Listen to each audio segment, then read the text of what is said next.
আসসালামু আলাইকুম ওয়া রাহমাতুল্লাহি ওয়া বারাকাতুহু। মিজান ভাই কথা বলে গেলেন, পাশাপাশি তরিকুল ইসলাম ভাই কথা বলে গেছেন। অনেকেই কথা বলে গেছেন, সুন্দর করে কথা বলে গেছেন।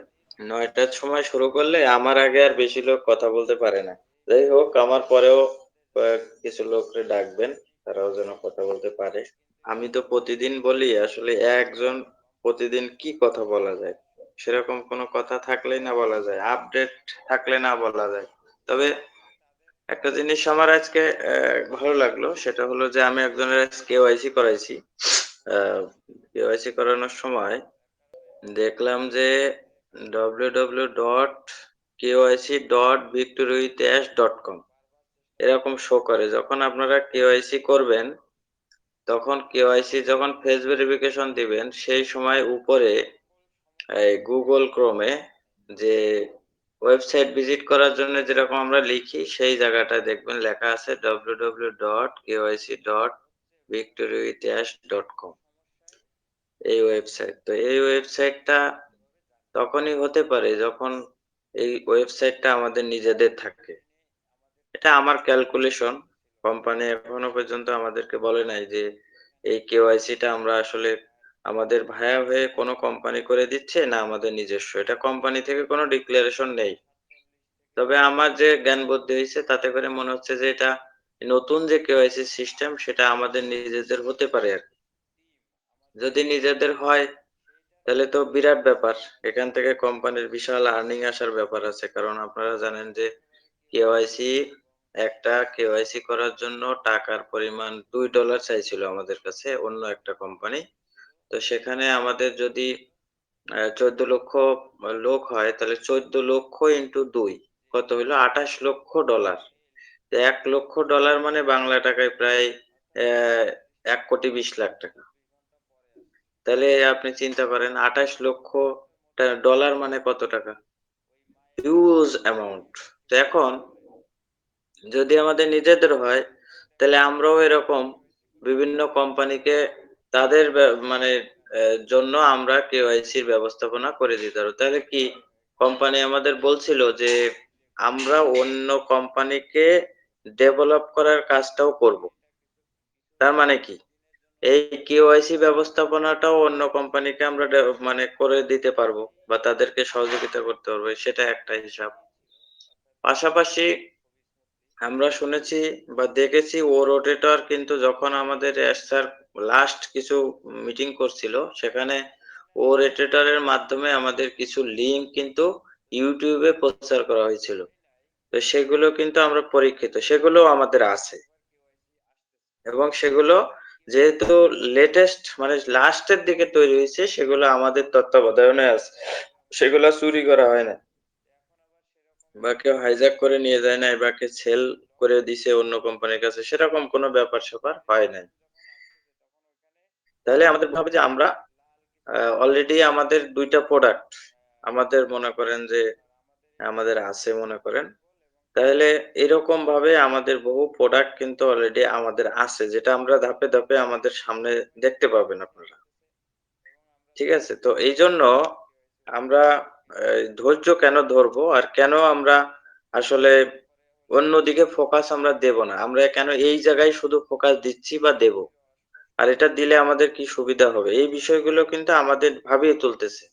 সেটা হলো দেখেন আমরা এই যে কিছুদিন আগে বিভিন্ন কোম্পানিতে আমাদের যে দাওয়াত দিছে, আমাদের ফাউন্ডিং মেম্বাররাই আমাদেরকে অনেক দাওয়াত দিছে। আমাকেও দিছে। আমাকে দেয় নাই তা না। আমাকে চতুর্দিক থেকেই দাওয়াত দিছে। তো সেই সমস্ত দাওয়াত যখন আমাকে দিছে আমি রিসিভ করি নাই।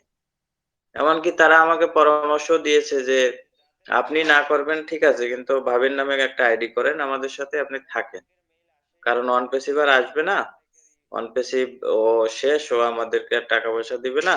বিভিন্ন ধরনের নেগেটিভিটি তারা বলে তারপরেও যদি আসে তাহলে আমরা তো আছি। তার মানে আসার পরে তারা আবার এখানে দৌড় দিবে। এরকম প্ল্যান নিয়েই তারা গেছে। ঠিক আছে, আমার কথা হলো তারা হয়তো চলতে পারতেছে না। তাদের আর্থিক সংকট, বিভিন্ন ধরনের প্রবলেম আছে। কিন্তু এখন আবার দেখা যাচ্ছে যে আমার কাছে যে খবরগুলো আছে সেগুলো এখন মনে করেন ৮০ এর মধ্যে আছে।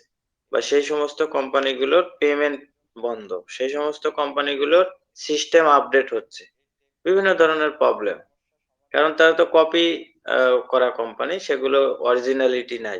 মানে রিয়েলিটি নাই। তো সে কারণে এটা আমি আগে থেকে বুঝতাম। বুঝতে পারার কারণে আল্লাহ তাআলা হয়তো সেই জ্ঞান আমাকে তৌফিক দিয়েছে বলে আমি যাই নাই। কিন্তু যারা গেছে তাদের গেলে আমাদের কি হইতো? সম্মানটা হানি হইতো এবং আমাদের ফোকাসটা অন্যদিকে যাইতো এবং ফোকাস যখন অন্যদিকে যাবে তখন কিন্তু আপনি আবার এখানে আপনি রিসেটআপ হইতে পারবেন না। কেন হইতে পারবেন না? এটার কিছু ব্যাখ্যা দেই। ধরেন আমার পরিচিত আছে ধরেন আমার ১০০ জন।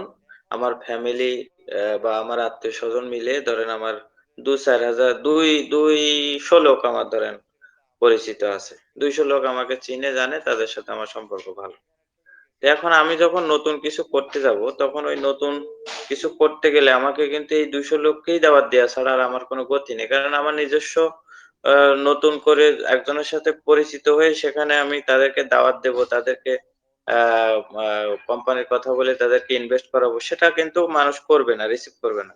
তারাই করবে যারা আমাকে চিনে, পরিচিত এরা।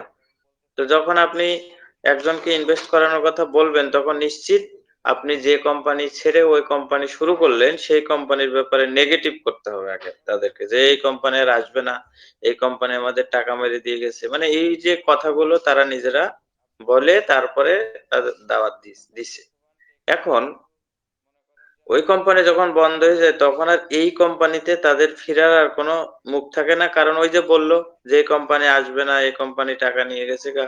এই কোম্পানি আসলে তো আমরাই আ এখানে আসতাম না।" হ্যাঁ? এই যে কথাগুলো বলল না?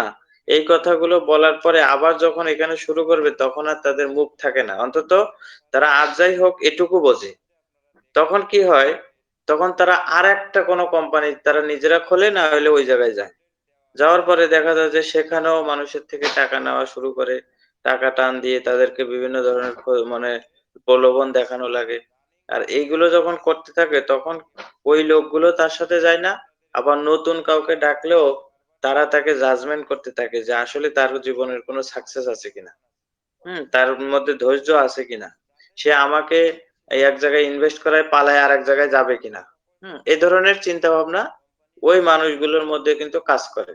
যখন এইগুলো কাজ করে, তখন কিন্তু সে একেবারে ব্যাকফুটে যায়। সে একা হয়ে যায়। এবং ওই একা যখন হয়, তখন সে মানসিকভাবে বিকারগ্রস্ত হয়ে যায়। তখন আর সামনে বাড়ানোর মতো ইচ্ছা করে না। বিভিন্ন রোগ ব্যাধি তার বাসা বাঁধে। ঠিক আছে? তখন তারও সাকসেস আসে না এবং তার সাথে যারা যায় তাদেরও আর সাকসেস আসার কোনো সুযোগ থাকে না বা সম্ভাবনাও থাকে না। এইজন্য আমাদের ফোকাসিংটা খুব হিসেব-নিকেশ করে দেওয়া উচিত। হ্যাঁ, আপনি এমন কিছু করেন যে কাজগুলো করলে আপনার কোনো আপনার ক্ষতি হবে না, আপনার দ্বারাও কারো ক্ষতি হবে না। এরকম চিন্তাভাবনা করে তারপরে আমাদের সময়টা ক্ষেপণ করা উচিত। অন্তত যদি ধরেন আমাদের ২ মাস বা ৩ মাস যদি সময় নেয় কোম্পানি, তাহলে ২-৩ মাস আগামী ২-৩ মাস আমরা কিভাবে চলবো? ঠিক আছে? যার যে খরচ, সেই খরচের একটা বাজেট করে কোন জায়গা থেকে সেই টাকাটা এরেঞ্জ করা যায়, না হলে কিভাবে ইনকাম করা যায়, সেরকম একটা প্ল্যান করে তারপরে আমাদের কিন্তু টিকে থাকার লড়াইয়ে আমরা যুদ্ধ করতে পারি। এভাবে কিন্তু আমরা এই লড়াইটা চালায়ে যেতে হবে। ঠিক আছে? তাহলে আমাদের সাকসেস মানে হবেই হবে ইনশাআল্লাহ। ঠিক আছে? এছাড়া আমাদের আর কোন গতি নেই। তো আমি মনে করি যে এভাবেই আমিও আমার জায়গা থেকে সেভাবেই মনে করেন টাইম অতিক্রম করতেছি এবং আমি কোন কোম্পানির সাথে এখন নেই।